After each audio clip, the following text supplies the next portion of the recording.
ज्ञानदूत 2.0 में आपका स्वागत है। आज हम पढ़ेंगे सिंथेटिक पॉलीमर्स के बारे में कुछ बातें। सिंथेटिक पॉलीमर्स राजस्थान के विभिन्न यूनिवर्सिटीज में बीएससी थर्ड ईयर में पढ़ाया जाता है।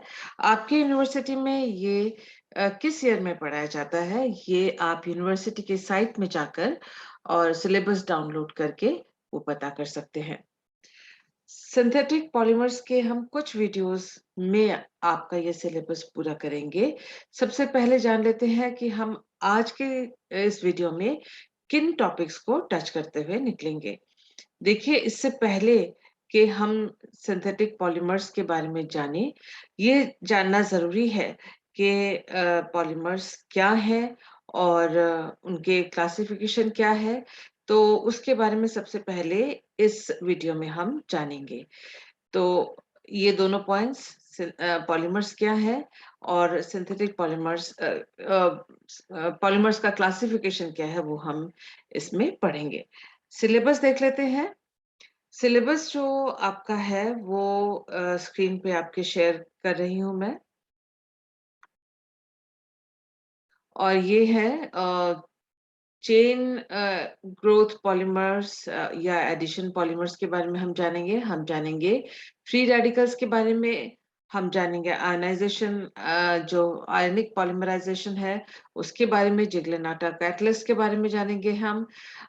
स्टेप ग्रोथ पॉलीमर्स के बारे में जानेंगे और तरह तरह के जो पॉलीमर्स हैं, इंडिविजुअल पॉलीमर्स, जैसे कि polyesters, polyamides, phenol, formaldehyde resins, epoxy resins इत्यादि के बारे में हम वीडियोस में, आने वाली वीडियोस में पढ़ेंगे। तो सबसे पहले हम इंट्रोडक्शन से शुरू करते हैं। हमें सिंथेटिक पॉलीमर्स के बारे में जानने से पहले ये मालूम होना चाहिए कि पॉलीमर्स हम किसे कहते हैं। देखिए, उससे भी पहले जानना ज़रूरी है कि हम पॉलीमर्स को पढ़े ही क्यों?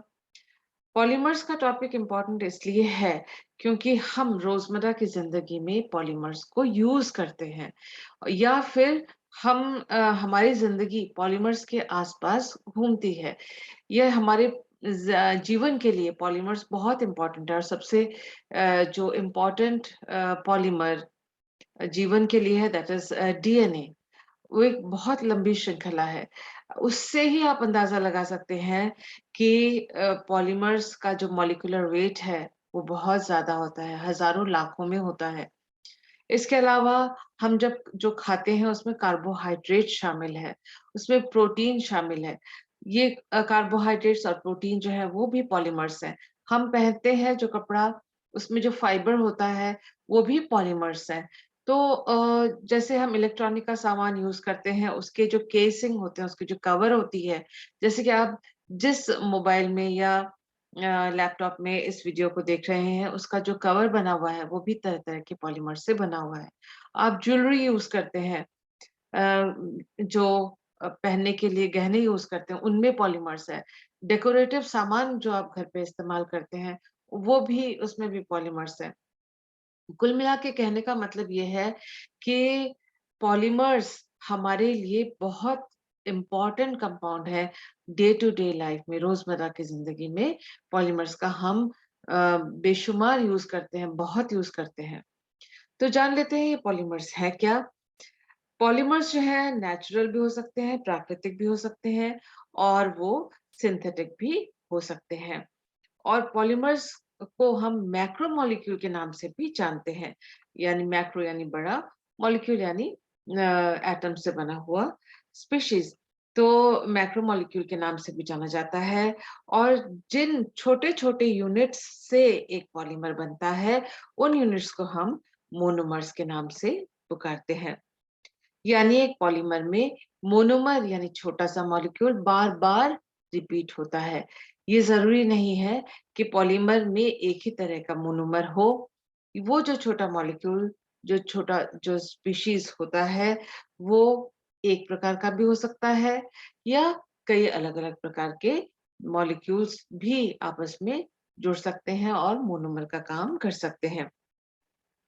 लिविंग ऑर्गेनिजम्स में जो पॉलीमर्स हैं वो है प्रोटीन्स, सेलुलोज जैसे प्लांट सेल वॉल में होता है, या न्यूक्लिक एसिड्स भी पॉलीमर्स हैं।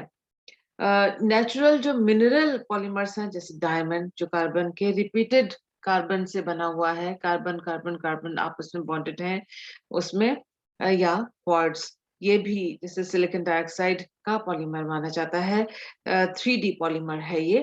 तो ये नेचुरल मिनरल पॉलीमर्स है के एग्जांपल्स हैं।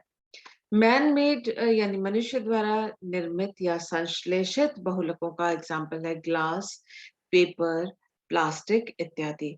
ग्लास भी सिलिकॉन का ऑक्साइड है, पेपर सेलुलोज से बना हुआ है, प्लास्टिक्स जो है जैसे कि आप पॉलीथीन वगैरह इस्तेमाल करते हैं वो भी पॉलीमर्स है। कुछ पॉलीमर्स ऐसे भी हैं जो नेचुरल पॉलीमर्स, जो प्रकृति में पाए जाने वाले बहुलक हैं, उनको मॉडिफाई कर दिया गया है, जैसे कि सेलोफेन, सेलुलोज, रेयॉन, लेदर इत्यादि। मोनोमर्स क्या है? ये जानना ज़रूरी है। मोनोमर स्मॉल मॉलिक्यूल्स हैं, छोटे मॉलिक्यूल्स हैं, और आमतौर पर मोनोमर्स जो है वो ऑर्गेनिक मॉलिक्यूल्स होते हैं। मॉलिक्यूल्स जो ये छोटे मॉलिक्यूल्स हैं जिन्हें मोनोमर्स हम कहते हैं, वो आपस में एक-दूसरे से बॉन्डेड हो जाते हैं। इस प्रक्रिया के द्वारा उसका नाम है पॉलीमराइज़ेशन। तो पॉलीमराइजेशन की प्रक्रिया के द्वारा छोटे मॉलिक्यूल्स यानी मोनोमर्स आपस में एक दूसरे से बॉन्डेड हो जाते हैं और बहुत बड़े मॉलिक्यूल्स की श्रृंखला बनाते हैं, जैसे कि विनाइल क्लोराइड, जैसे कि स्टाइरीन। ये इंपॉर्टेंट मोनोमर्स हैं जिसका यूज हम आगे आने वाले वीडियोस में देखेंगे। अब जान लेते हैं classification of polymers on the basis of monomers, कि मोनोमर किस प्रकार के हैं। On the basis of monomers देख लीजिए। Classification of polymers on the basis of monomers, तो किस प्रकार के मोनोमर्स हैं उसके उसके ऊपर बेस करके भी हम जो पॉलीमर्स हैं उनका विभाजन या क्लासिफिकेशन कर सकते हैं। होमो पॉलीमर्स उनको कहते हैं जिसमें कि सभी मोनोमर एक जैसे होते हैं, जैसा कि आप स्क्रीन पे देख रहे हैं कि हमने मोनोमर को ए, जो लेटर है, ए जो अल्फाबेट है, उसके द्वारा प्रदर्शित किया है। और यहाँ कोपॉलीमर है, कोपॉलीमर यानी एक मोनोमर ए के द्वारा प्रदर्शित किया है, दूसरा हमने अल्फाबेट बी के द्वारा, तीसरा सी के द्वारा। तो कोपॉलीमर्स हैं यानी एक से अधिक प्रकार के मोनोमर्स जब मिलकर एक पॉलीमर बनाते हैं तो उसको कहते हैं कोपॉलीमर। यहाँ होमोपॉलीमर में आप देख सकते हैं सभी मोनोमर यूनिट एक जैसे हैं, और अगर ये एक जैसे मोनोमर आपस में जुड़कर पॉलीमराइज होकर पॉलीमर बनाते हैं तो उसको होमोपॉलीमर कहा जाता है। इसी प्रकार से पॉलीमर्स को हम उनके ज्योमेट्रिकल स्ट्रक्चर, ज्यामितीय संरचना के द्वारा के आधार पर भी उनको विभाजित कर सकते हैं या क्लासिफाई कर सकते हैं। जैसा कि आप देख रहे हैं स्क्रीन पे, लीनियर पॉलीमर उनको कहा जाता है जब सारे मोनोमर्स एक दूसरे के साथ रेखीय व्यवस्था में, लाइन में, एक लीनियर अरेंजमेंट में जुड़े एक के बाद एक। तो ये सिंपल अरेंजमेंट को कहते हैं हम लीनियर पॉलीमराइजेशन या लीनियर पॉलीमर। तो दूसरा जो है ब्रांच्ड या शाखित, आप देख सकते हैं मेन चेन एक बनी हुई है इस प्रकार से, और उसके कुछ मोनोमर्स से अलग एक ब्रांच या शाखा निकली हुई है मोनोमर्स की। तो इस प्रकार का जो पॉलीमर होगा उसे ब्रांच्ड पॉलीमर कहा जाएगा। इसी प्रकार से जो तीसरा ज्यामितीय व्यवस्था हो सकती है वो है crossed linked polymers. Cross link polymer जैसा कि नाम से ही आप समझ सकते हैं, अलग-अलग पॉलीमर की श्रृंखला है। देखिए ये पहली जो श्रृंखला, first, this is the second chain, और ये तीसरा चेन, और लास्ट में ये चौथा चेन। ये 4 चेन हैं जो हॉरिजॉन्टल दिखाए गए हैं, और ये चारों चेन देखिए मोनोमर्स के द्वारा ही आपस में जुड़े हुए हैं। तो इस तरह से जो एक जाली सी बन जाती है तो इसे कहते हैं हम क्रॉस्ड लिंक्ड पॉलीमर। तो इस प्रकार से हमने देखा 2 प्रकार के क्लासिफिकेशंस आगे और दूसरे क्लासिफिकेशंस हम देखते हैं। देखिए, यहाँ पर हम देख सकते हैं क्लासिफिकेशन ऑफ कोपॉलीमर्स। हमने आपको बताया था इससे पहले वाले स्लाइड में कि कोपॉलीमर्स जो है यानी एक से अधिक प्रकार के मोनोमर अगर किसी पॉलीमर का निर्माण कर रहे हैं, तो उसे हम कहते हैं कोपॉलीमर। कोपॉलीमर भी इन 4 प्रकार का हो सकता है, जैसा कि आप इस स्लाइड में देख रहे हैं। यहाँ आप देखिए रैंडम कोपॉलीमर। रैंडम कोपॉलीमर का मतलब है कोई निश्चित व्यवस्था में ये मोनोमर्स जो एक से अधिक प्रकार के मोनोमर्स हैं, वो किसी निश्चित व्यवस्था में जुड़े हुए नहीं हैं।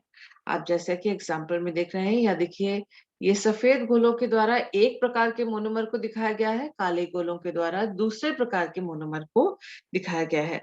आप देख सकते हैं कि यहाँ पर 2 सफेद के बाद एक काला मोनोमर जुड़ा हुआ है, फिर 2 सफेद के बाद एक काला मोनोमर जुड़ा हुआ है, फिर एक सफेद मोनोमर के बाद 3 काले मोनोमर जुड़े हुए हैं, फिर 2 के बाद एक काला मोनोमर जुड़ा हुआ है, फिर 3 के बाद 2 जुड़े हुए हैं काले मोनोमर।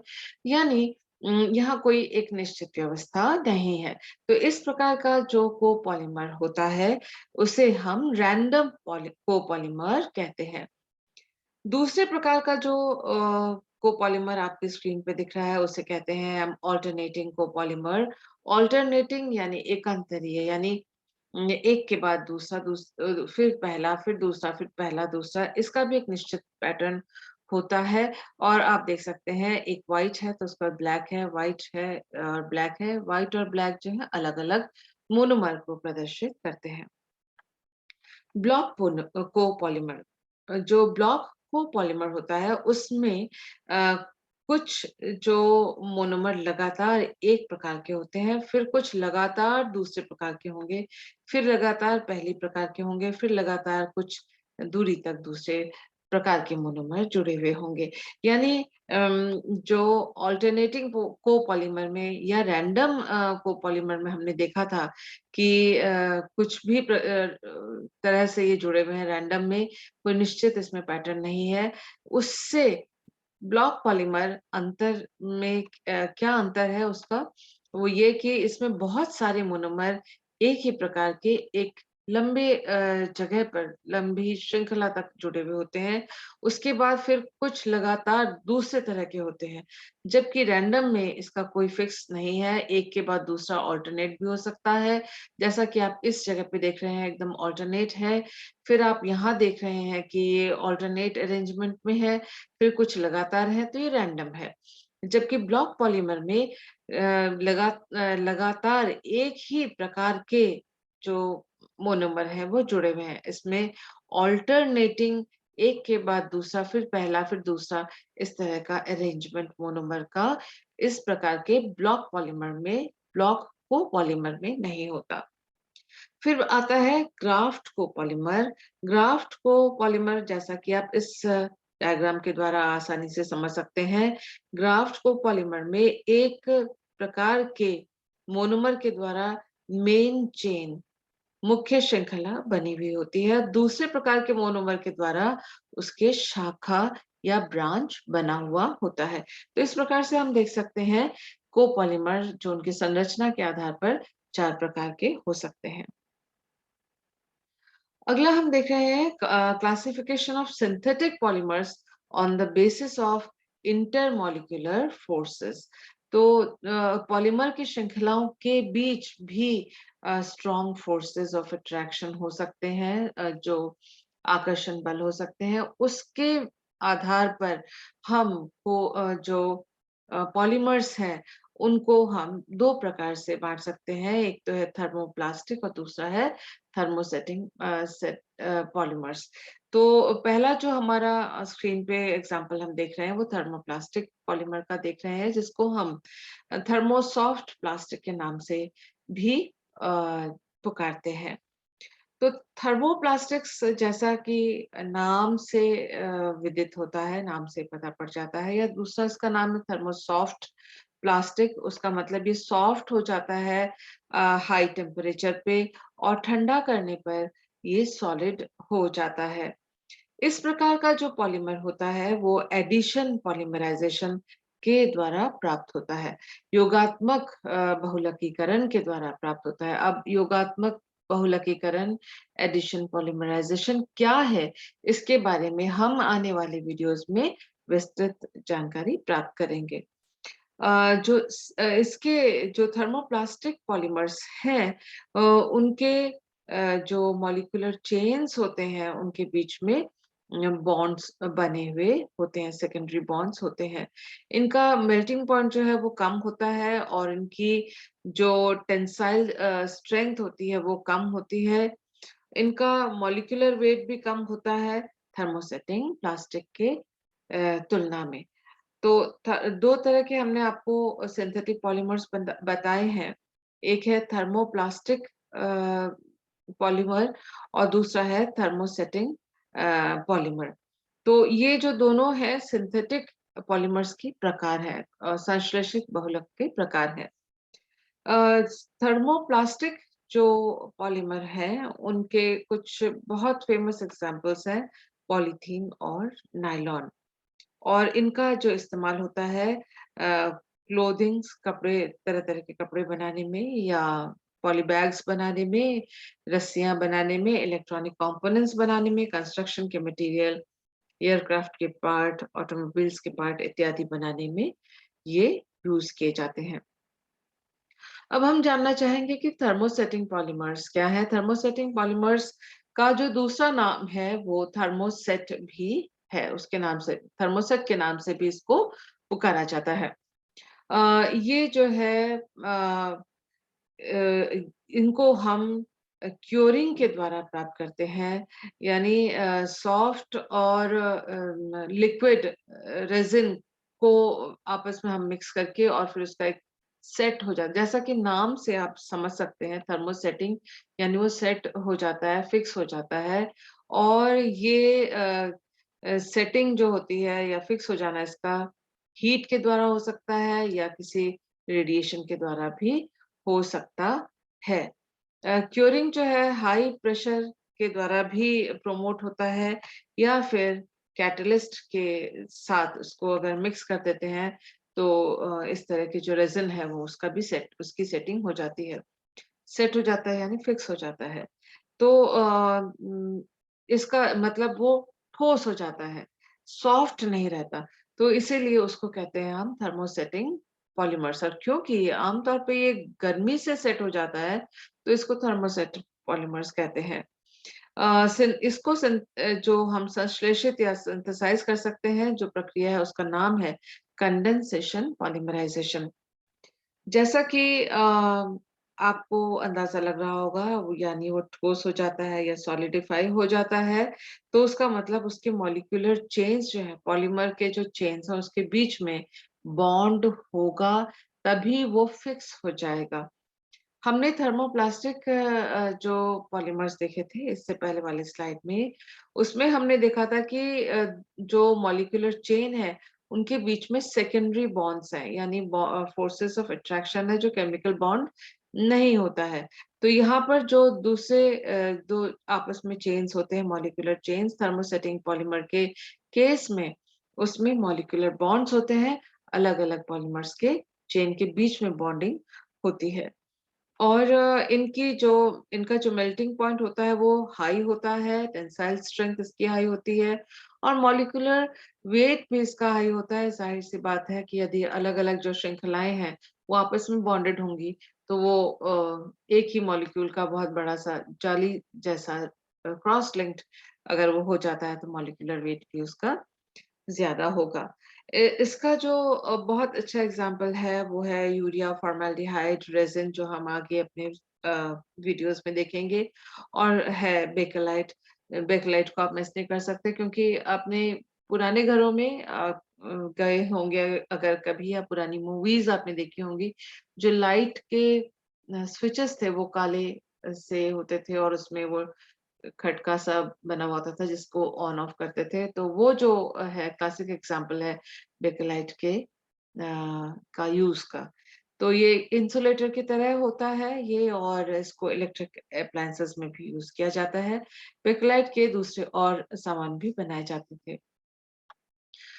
इलास्टोमर्स है सिंथेटिक पॉलीमर्स में, और इसमें जैसे कि नाम से आप समझ सकते हैं, इलास्टोमर्स जो है इनमें इलास्टिसिटी होती है, यानी आप इसमें स्ट्रेस डालते हैं तो ये खिंच जाते हैं, स्ट्रेस इसका फोर्स छोड़ देते हैं तो उसका शेप वापस आ जाता है। उसका मतलब इसकी जो इंटरमॉलिक्यूलर फोर्सेस हैं, जो दो पॉलीमर की श्रृंखला है उसके बीच में जो फोर्सेस हैं वो कम होंगे, आकर्षण बल जो है उतनी मजबूत नहीं होंगे जितना कि थर्मो सेटिंग पॉलीमर्स के अंदर होते हैं।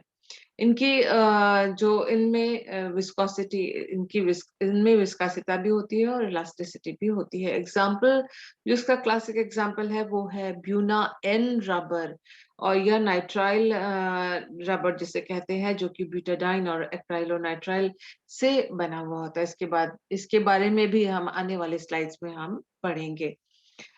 तो ब्यूना एंड रबर है जो इम्पोर्टेंट क्यों है, वो इसलिए क्योंकि इससे हम सील्स बनाते हैं, गैस्केट्स वगैरह बनाते हैं, और जो फ्यूल या ऑयल को ट्रांसपोर्ट करने के लिए जो होजेस होते हैं, अ, उनको कैरी करने के लिए, ऑयल को गाड़ी में डालने के लिए, आप देखते होंगे पेट्रोल पंप वगैरह में जो होजेस होते हैं, पाइप्स जिसे आप कहते हैं, चौड़े पाइप्स होते हैं जिसके द्वारा ऑयल या फ्यूल का ट्रांसफर किया जाता है, वो डाली जाती है ऑयल या फ्यूल, वो जो है ब्यूना एन रबर से भी बनी हो सकती है। एक और प्रकार है that is liquid resin. Liquid resin जो है ये सिंथेटिक फ्लूइड है मिक्स्ड विद हार्डनिंग एजेंट। यानी आपने इपॉक्सी रेजिन वगैरह देखा होगा, दो ट्यूब्स में मार्केट में मिलते हैं। इसके अलावा एराल्डाइड जो है वो मार्केट में पहले मिलता था। आप लोगों ने कई बार टूटी हुई चीज़ों को जोड़ने के लिए या किसी चीज़ जोड़कर कुछ नया चीज़ बनाने के लिए भी आपने यूज़ किया होगा एराल्डाइड वगैरह का। तो उसमें 2 अलग-अलग ट्यूब्स आते हैं। उसी तरह से इपॉक्सी रेज़िन के भी 2 अलग-अलग ट्यूब्स आते हैं। एक को कहते हैं हम रेज़िन और दूसरे को हार्डनर कहते हैं, और दोनों को मिक्स करते हैं और उसके बाद फिर एक सॉलिड स्ट्रक्चर आपको प्राप्त होता है। वो जो सॉलिड है वो है लिक्विड रेज़िन, और ये सिंथेटिक है, और हार्डनिंग एजेंट के लिए भी यूज़ होता है। इससे आप एपॉक्सी रेज़िन से आप ज्वेलरीज़ वगैरह भी बना सकते हैं, डेकोरेटिव आइटम्स बना सकते हैं। इसके अलावा सिलिकॉन एंड पॉलिएस्टर ये जो है लिक्विड रेज़िन के एग्ज़ाम्पल्स हैं। तो जैसा कि आप इन एग्जांपल्स से देख सकते हैं, जैसे पॉलीयूरेथेन भी है, इनके बारे में हम आने वाली स्लाइड्स में पढ़ेंगे। तो ये जो लिक्विड रेज़िन्स हैं वो फ्लोर कोटिंग्स के लिए, इलेक्ट्रॉनिक केसिंग्स के लिए, डेकोरेटिव जो सामान है उसको बनाने के इत्यादि के काम में ये आते हैं। जो लास्ट क्लासिफिकेशन आज हम देखेंगे और जो इम्पोर्टेंट है आने वाले वीडियोस में या अपने सिलेबस के नजरिए से जो इम्पोर्टेंट है वो है classification of polymers on the basis of mechanism of polymerization. यानी पॉलीमराइजेशन या बहुलकीकरण की जो प्रक्रिया है वो कितने प्रकार की होती है, उस प्रकार के अनुसार भी हम पॉलीमर्स का विभाजन कर सकते हैं, क्लासिफिकेशन कर सकते हैं। तो जैसा कि आप स्क्रीन पे देख रहे हैं, पॉलीमराइजेशन जो है process of mechanism of polymerization, यानी क्रियाविधि जो है बहुलकीकरण की, उसके अनुसार जो पॉलीमर्स को हम विभाजित करते हैं वो हम यहाँ पर क्लासिफिकेशन देख रहे हैं। पहला है पॉलीमराइजेशन, दो प्रकार का हो सकता है, स्टेप ग्रोथ पॉलीमराइजेशन या चेन पॉलीमराइजेशन, श्रृंखला बहुलकीकरण या स्टेप ग्रोथ पॉलीमराइजेशन। इन दो भागों में विभाजित करते हैं। स्टेप यानी एक एक चरणबद्ध तरीके से जो पॉलीमराइजेशन होता है, श्रृंखला के अनुसार जो पॉलीमराइजेशन होता है, ये दो प्रकार हैं। जो स्टेप ग्रोथ पॉलीमराइजेशन है वो आगे दो प्रकार का हो सकता है। एक है एडिशन यानी योगात्मक बहुलकीकरण, या फिर श्रृंखला बहुलकीकरण। तो इनके बारे में हम आने वाले वीडियोस में पढ़ेंगे। पॉलीमराइजेशन जो चेन पॉलीमराइजेशन प्रक्रिया है वो फिर 4 प्रकार की हो सकती है, free radical polymerization, cationic polymerization, anionic polymerization और coordination polymerization. Free radical polymerization जैसा कि नाम से समझ में आता है, मुक्त मूलक बहुलकीकरण की प्रक्रिया है ये। कैटायनिक यानी कैटायनिक पॉलीमराइज़ेशन कैटायन के द्वारा, एनायनिक पॉलीमराइज़ेशन ऋणायन के द्वारा, ये है धनायन के द्वारा। और कोऑर्डिनेशन पॉलीमराइज़ेशन है जो कॉम्प्लेक्स फॉर्मेशन के द्वारा संकुल निर्माण होता है उसके द्वारा बहुलकीकरण की प्रक्रिया। तो साथियों आज हमने जाना कि पॉलीमर कितने प्रकार के होते हैं। आने वाले वीडियोज़ में हम जानेंगे इन पॉलीमराइज़ेशन की केमिस्ट्री के बारे में कुछ बातें। मुझे उम्मीद है आज का ये जो सेशन है आपको समझ में आया होगा। अगर आप नोट्स बना रहे हैं, तो आप वीडियो को पॉज़ करते हुए नोट्स बनाइएगा। और जो एग्ज़ामिनेशन में कई बार क्वेश्चन आता है कि थर्मोसेटिंग पॉलीमर्स या अ, प्लास्टिक पॉलीमर्स जो है वो किस प्रकार के होते हैं, इसके ऊपर क्वेश्चन आता है। क्वेश्चन आता है इन जो यहाँ आप प्रेज़ेंटली जो देख रहे हैं क्लासिफिकेशन इसके ऊपर भी क्वेश्चन आता है। तो मुझे उम्मीद है आज का ये वीडियो आपको समझ में आया होगा। Thank you for being with me.